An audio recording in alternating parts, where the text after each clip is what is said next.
clasifico y me dice, ahora vas a representar a México en un campeonato del mundo. Y yo, ¿qué? Mamá, que voy a ir a un mundial, que bajes con la entrenadora para que te explique todo. Bueno, puedes creer que en ese año mi mamá no bajó porque dijo, para nada, o sea, era un torneo de invitación lo que a mí me habían manejado.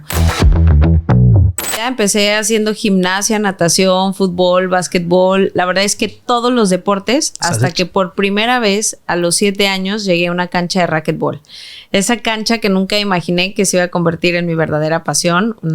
A ver, tú entras a una cancha de 4 paredes, techo y dices, qué divertido. Me daba miedo a los 7 años, le pegaba, dejaba abierta la puerta. A ver, ¿a qué edad es la primera vez que entras a una cancha de racquetbol? A los 7 años. A los 7 años. A los 6 agarré por primera vez una raqueta y fue la de tenis, y a los 7 años llego al racquetbol. Me daba miedo, como te decía, le pegaba la pelota a todas las paredes, me salía y me decían las mismas jugadoras, ¿qué haces? ¿Por qué te sales? Y yo, no, hombre, qué miedo que me dé un pelotazo, un raquetazo. Y nunca me imaginé que después iba a convertir en mi verdadera pasión. Lo combinaba con la natación, con la gimnasia. Gimnasia me encantaba, siempre estaban dándome marometas o todo este tema. Siempre fui como muy hiperactiva y como un lado tenía ese lado de niña y el otro lado más de ruda, como varonil, y me daba risa. Porque yo era de que amaba ponerme mis leotardos de gimnasia, que me peinaran y súper padre, las colitas, ya sabes, de niña. Pero cuando jugaba fútbol, porque no tengo hermanas y era siempre patear con mis hermanos, yo quería jugar a las Barbies, a las muñecas, y ellos eran, no, qué flojera, ¿cómo crees que vamos a jugar a las muñecas? O si mi hermano Edgardo, que es el que digo que me llevo un año de diferencia, le decía, vamos a jugar a las Barbies. Y él, bueno, el Ken conoció a la Barbie y se acabó, bye. Y yo, no, hombre, vamos a patear la pelota. Y pues me hice súper buena en el fútbol. De hecho, me da risa, pero realmente de ahí conocí más de este deporte. Anteriormente no existían, Edgar, estas ligas femeniles que hoy, la verdad, me da mucho orgullo ver cómo cada vez crece pues el deporte femenil y que le dan pues también su espacio. Anteriormente no. Entonces yo me fui más por el lado de la raqueta, de la gimnasia, y mis papás siempre me decían y nos dieron la oportunidad a mis hermanos de hacer lo que queríamos, pero sí fueron muy claros en casa. Si van a hacer algún deporte, una actividad, si es arte, cultura, lo que quieran, solamente sean los mejores. Yo crecí desde chica con esa mentalidad de si voy a pintar, voy a ser la mejor pintora. Si quiero ser deportista, pues tratar de ser la mejor atleta. Y eso desde casa me lo enseñaron y siempre fui muy competitiva. Como que el escuchar a mis papás decir sean los mejores siempre fue como inspiración también para mí. Pero pues es un deporte que para mí se me hizo súper completo, donde necesitas pues fuerza en brazos, en piernas, explosividad, agilidad, potencia, porque los rallies son pues muy entre cortos y largos, dependiendo también de la jugadora. Pero es un deporte también muy mental, el ver dónde está el otro jugador y saber que tienes que poner la pelota del otro lado para que no llegue, que solo puede dar un bote. Y pues desde muy chica fue como un deporte que me atrapó, que nunca imaginé que se iba a convertir, la verdad, en mi verdadera pasión. Yo lo veía más como un hobby al inicio, el hacer actividad, el ir a diferentes disciplinas, pues para mí era increíble. O sea, que todo mi día era, pues sí, escuela y después ir a hacer deporte y de repente los fines de semana una que otra fiesta infantil. Pero bueno, no me arrepiento. Mi infancia, la verdad es que sí fue muy divertida. Oye, ¿cómo es el camino? Porque también cuando eres niña y pese a que ya vas avanzando y sigues haciendo racquetball, obviamente comienzas a tener esos sueños y una planeación, si hay una fantasía, ¿no? Del qué voy a hacer cuando sea grande. Papá, mamá te puede preguntar, los hermanos, los amigos. Tú desde muy pequeña, ahí mi pregunta es, ¿ya había claridad de cómo es el camino para poder volverte un atleta profesional o todavía no? No, en su momento no sabía que iba a poder llegar a ser la número 1. La verdad es que sí pasó por mi mente, pero ya más grande, porque empecé a conocer más de esta disciplina. Además, no era un deporte tan conocido como tú lo mencionas, y empezamos a investigar mi familia y yo a ver el racquetball, qué torneos hay, dónde se juega, quién lo juega, se juega en todos los clubes. Yo soy originaria de San Luis Potosí y yo decía, ¿dónde más lo juegan? Yo empecé jugando en el club libanés allá en San Luis, y yo decía, ¿también los otros clubes tendrán canchas? Era mi pregunta. ¿O hay más jugadoras?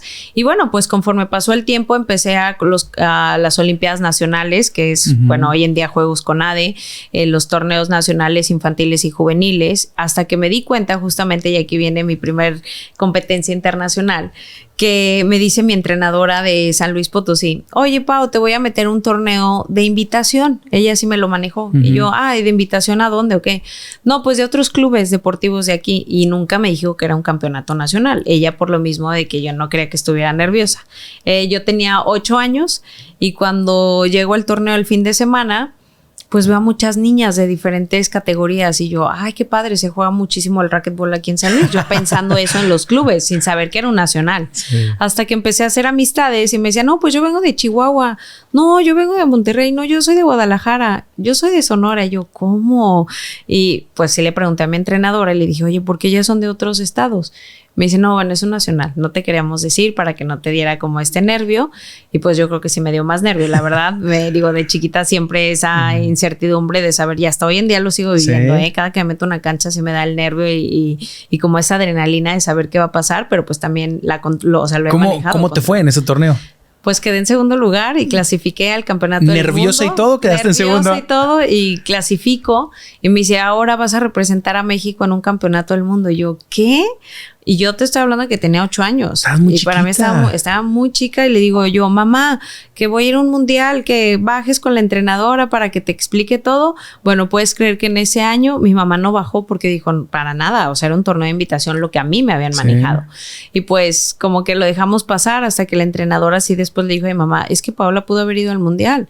Era en Estados Unidos, la CONADE, la federación le iban a pagar y empezamos como a conocer ya el siguiente año, digo, a los 9 años ya, poder estar que mis papás... Conocer un poquito más el sistema, ¿no? De cómo funciona. Cómo es que se clasificaba estos mundiales, quiénes jugaban, en dónde y qué. Pero ahora me imagino que pese a que tú venías entrenando mucho y que jugabas muy seguido, pues estás muy chiquita, hay una diferencia cuando llegas a un nacional y que ya ves gente, que escuchas los aplausos, la adrenalina. Eso también te llena, ¿no? Y eso también te comienza a gustar. Y es también que aparte de que te encantaba el deporte, comienzas a encontrarle también otro saborcito. No, y que me encanta competir. O sea, yo te lo juro que desde chica era así. Me decían de las carreritas, yo quería llegar en primer lugar, pero porque ya, o sea, es algo, siento yo en lo personal que sí es parte de tu esencia o de tu personalidad, y yo siempre desde chica era tan competitiva que todo lo quería hacer y ganar. Y en este caso, cuando empiezo por primera vez en el racquetball, sí decía, ay, algún día pues me tocaría estar en un campeonato del mundo, como ya había clasificado y yo no había vivido esa experiencia. Sí. Pero conforme pasó el tiempo, pues tú lo mencionas, estar en torneos nacionales, que te aplaudan, que veas a otras jugadoras de diferentes estados, que obviamente ya entra ese nerviosismo de saber que puedes clasificar a un mundial y que si ganas puedes ir, si pierdes pues no, ni modo. Y bueno, pues es la parte del deporte que desde chica tuve que empezar a asimilar a muy temprana edad. Ese nervio, esa presión, el ver a mi entrenador gritando afuera, el ver a mi papá muerto de miedo y nervios con mi mamá de que dale, hija, pero no te podemos presionar tampoco tanto, porque yo tenía 8 años. Sí. Entonces esa parte la viví muy chica, pero la verdad es que creo que me ayudó mucho a madurar en diferentes aspectos de mi vida. ¿Recuerdas alguna de las clasificaciones que más se volvieron emotivas para ti? Sé que hay muchísimas, pero hablando de esta etapa de muy niña, que dices tú, clasifiqué, o sea, lo logré, o sea, que ya esa emoción de niña de que lograste. Fíjate que como había clasificado desde los 8 años, el siguiente año para mí fue el más importante, porque entonces ahora sí mis papás ya preguntaron, oye, a ver, ¿qué es un mundial? ¿A dónde va? Y mi primer mundial fue en Orlando, Florida, y mi sueño era, bueno, aprovecho y vamos a Disney. O sea, todo eso, como que, pues sí, porque al final no dejaba de ser una niña. Claro. Para mí ese sueño, obviamente, de, bueno, el deporte, pero también el poderme divertir. Mis primeros, pues, juguetes eran muñecas, era todo lo que yo pedía, y después se convirtieron en raquetas, en equipo deportivo. Todas las navidades cambiaban después ya lo que pedía yo de carta santa, ¿no? Ya sabes.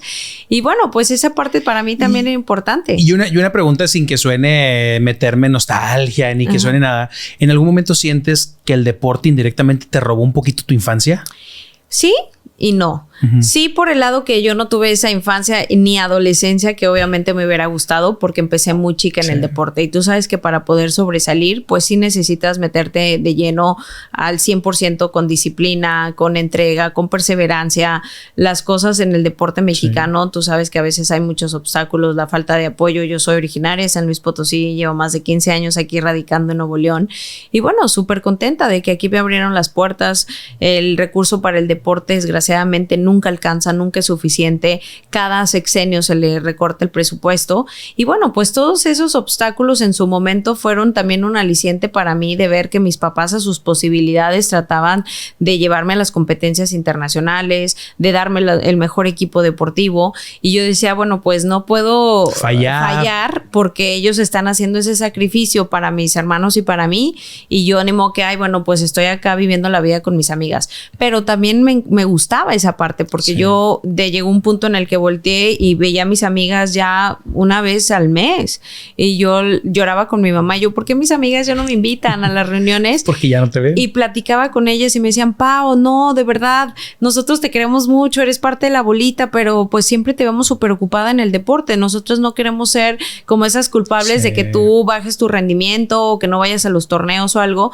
Y esa parte desde muy chica sí es un choque que me costó asimilar, pero que también siempre fui muy decisiva. Siempre he sido una mujer de retos, de sueños, y yo decía, ni modo, quiero esto, y si tengo que sacrificar lo otro, lo voy a tener que hacer porque esto me va a dar lo que hoy en día estoy buscando. Sí. Vas creciendo y obviamente entras en la etapa, me imagino, haces el tema de escuela, secundaria y vas creciendo, sigues teniendo esa convicción del deporte, ¿no? Sí. ¿Cómo empiezas a tener ese equilibrio? Porque al final no puedes dejar tampoco la parte de prepararte, académica, de seguir estando un poquito metida en el tema de estudiante, y cómo haces el equilibrio para no bajar tanto el rendimiento en ninguno de los dos. Fíjate que sí estuve en escuelas bien intensas desde chiquita, que sí, la parte de tareas, de proyectos, de ir pues a la escuela, y mis papás siempre fue, te apoyamos en tu sueño de ser atleta y hasta donde quieras llegar, pero nunca dejes de estudiar, porque no sabemos si el deporte el día de mañana, una lesión o algo, te puedes quedar fuera, y la preparación siempre es importante. Entonces, mi mamá siempre fue esa mamá súper, yo no tuve una mamá barco, o sea, te lo digo honestamente, mi mamá sí era súper disciplinada en llevarnos a mis hermanos y a mí a nuestras clases, tarea y clases de racquetball, y ahora la gimnasia, y ahora vamos acá, y ahora regresa a casa y báñate y haz la tarea. O sea, siempre fue como ese régimen intenso de disciplina, pero que también hoy en día le agradezco porque me creó esas bases de entender que también la escuela era parte importante de mi vida a la par del deporte. No sabía hasta dónde podía llegar, y pues para mí estar en escuelas donde a veces también los mismos maestros anteriormente era, no, a ver, de la pelotita no vas a vivir. A ver, ponte a estudiar. Les oye, mandamos no, un saludo. Paola. Ajá, literal. Saludos a esos maestros. No, pero, a ver, es la realidad, lo tengo que decir, porque hoy en día sí se vive una etapa diferente en lo académico y lo deportivo, porque ya muchas escuelas e universidades incluso dan becas deportivas. Claro. Anteriormente no teníamos estas oportunidades nosotros, y tampoco me creo que esté muy grande, pero te lo juro que sí me pasó esa parte. Somos de la edad, comadre. Somos de la edad, ajá, que me decía el maestro, o la pelota, o el torneo, o ponte a estudiar, y esa parte para mí sí como que me entraba ese shock porque quería cumplir en ambas cosas. Claro.